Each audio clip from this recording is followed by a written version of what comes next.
दोस्तों इस वीडियो में हम एक बहुत ही शानदार प्ले कैंडिडा की स्टडी करेंगे जिसको जीबी शाह ने लिखा है। दोस्तों दूसरी वीडियोस के लिंक डिस्क्रिप्शन में दिए गए हैं और आप चैनल की प्लेलिस्ट जरूर चेक कर लें।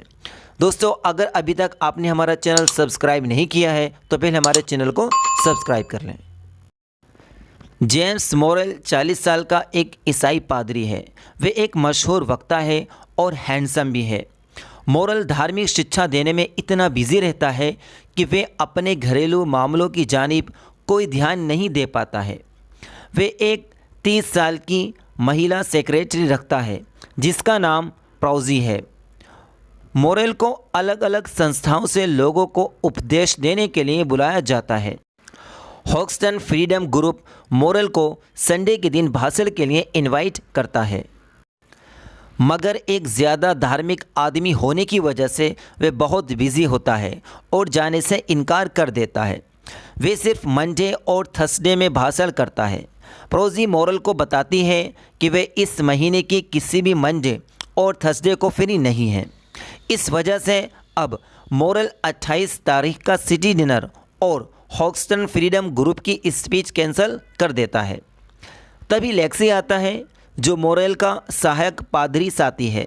मोरेल प्रोजी और लेक्सी को बताता है कि वे कैंडिडा को लेने रेलवे स्टेशन जा रहा है, जो मोरेल की वाइफ है।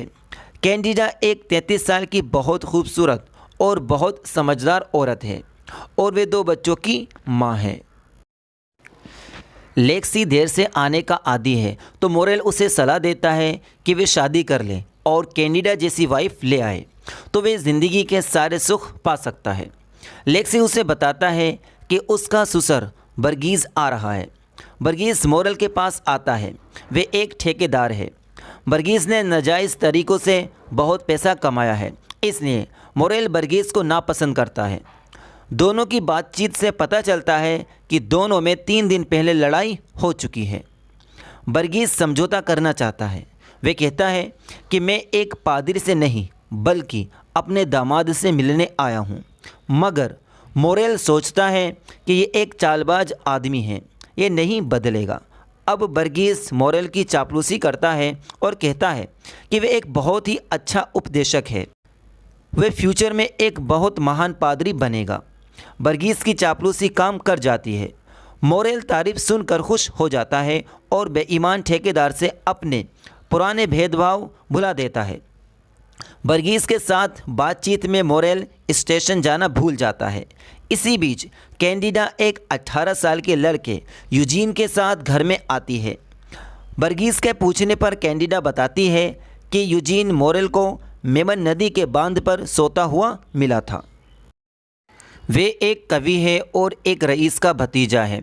बर्गीज़ यूजीन से मिलकर खुश होता है। अब मोरेल और यूजीन कमरे में हैं। यूजीन मोरेल से कहता है कि वे कैंडिडा से प्यार करता है और कैंडिडा आपसे नफ़रत करती है, जबकि कैंडिडा यूजीन के साथ बेटे की तरह व्यवहार करती है। ये सुनकर मोरेल को बहुत गुस्सा आ जाता है और वे यूजीन पर हमला करने ही वाला होता है। तभी कैंडिडा आ जाती है। मोरेल रू जाता है। यूजीन डर जाता है और घर से चले जाना चाहता है, मगर कैंडिडा उसे लंच के लिए रोक लेती है। दोपहर के काफ़ी देर बाद यूजीन और प्रोजी ड्राइंग रूम में हैं। यूजीन प्रोजी के टाइपराइटर के साथ बिजी है। प्रोजी पूछती है कि क्या उसे कोई लव लेटर टाइप करना है। प्रोजी का जवाब दिए बिना वे कहता है कि मेरी तरह वे भी शर्म की शिकार है, वे नहीं जानती कि प्यार कैसे किया जाता है।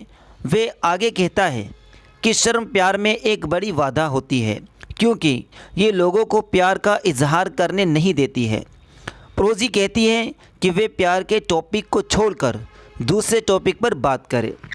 यूजीन कहता है कि वे प्यार के अलावा दूसरे टॉपिक पर बात नहीं कर सकता क्योंकि उसका दिल प्यार से भरा पड़ा है। वे प्रोजी से कहता है कि तुम भी मोरेल से प्यार करती हो। ये सुनकर प्रोजी बहुत गुस्सा हो जाती है, मगर बाद में मोरेल के लिए प्यार कबूल कर लेती है। अभी जबकि प्रोजी और यूजीन कमरे में बात कर रहे होते हैं, तभी बर्गीज़ आता है और कहता है कि यूजीन प्रोजी को प्यार करता है।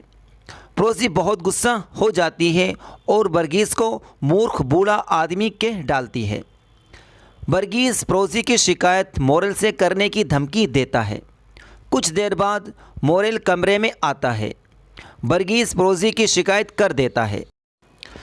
मोरेल वर्गीस से प्रोजी की शिकायत का बुरा ना मानने की सलाह देता है। वर्गीस मोरेल से कैंडिडा के बारे में पूछता है। वे कहता है कि कैंडिडा दीपकों में पैराफिन का तेल भर रही है।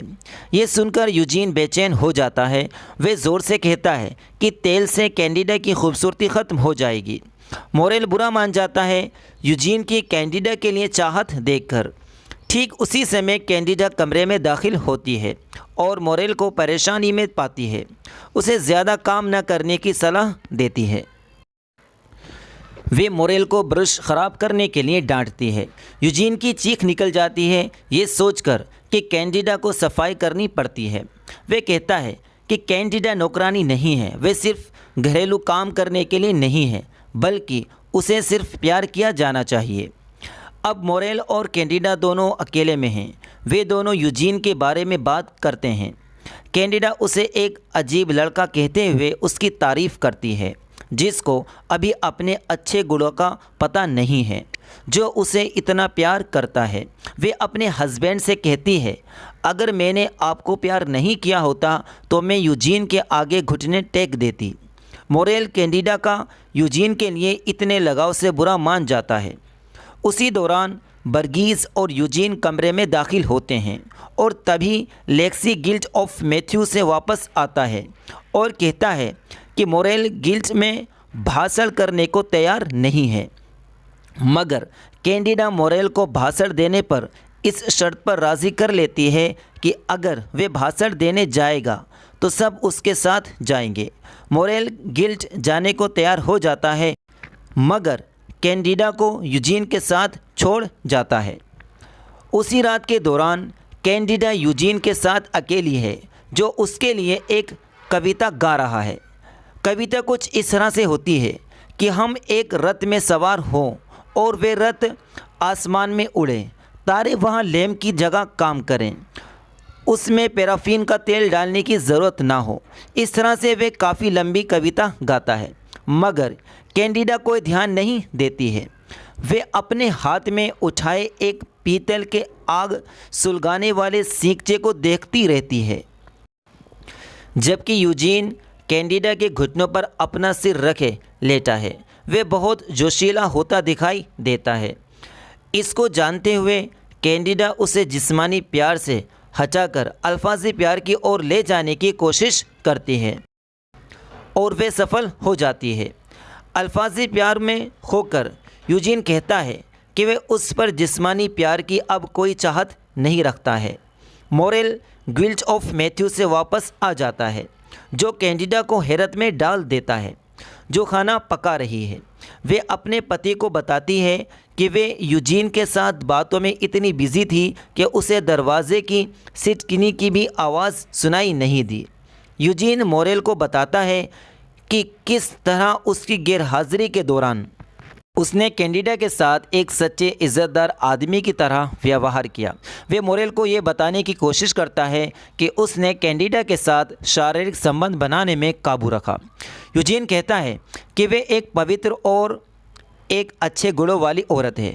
मोरेल उसे बताता है कि किस तरह अपने जीवन के सबसे आनंददायक लम्हों में उसने कैंडिडा का प्यार मांगा और किस्मत से उसे हासिल भी कर लिया।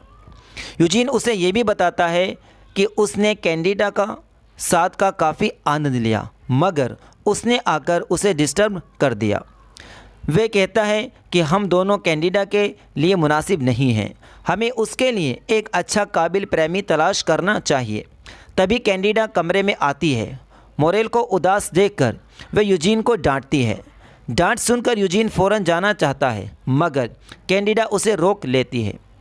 गिल्ड ऑफ मैथ्यू से लौटकर वर्गीस, लेक्सी और प्रोजी मोरेल को उसके बेहतरीन भाषण के लिए बधाई देते हैं और उसको वर्गीस द्वारा एक होटल में खिलाए गए डिनर की भी सूचना देते हैं और फिर वे अपने कमरे में चले जाते हैं। मोरेल यूजीन से कबूल करता है कि इस दुनिया में कैंडिडा ही उसका सबसे बड़ा ख़जाना है और कैंडिडा से पूछता है कि क्या वे हकीकत में उससे नफ़रत करती है और यूजीन से प्यार करती है, जैसे कि यूजीन ने कहा था। मगर अब यूजीन ये कबूल नहीं करता है कि उसने ऐसी कोई बात कही थी।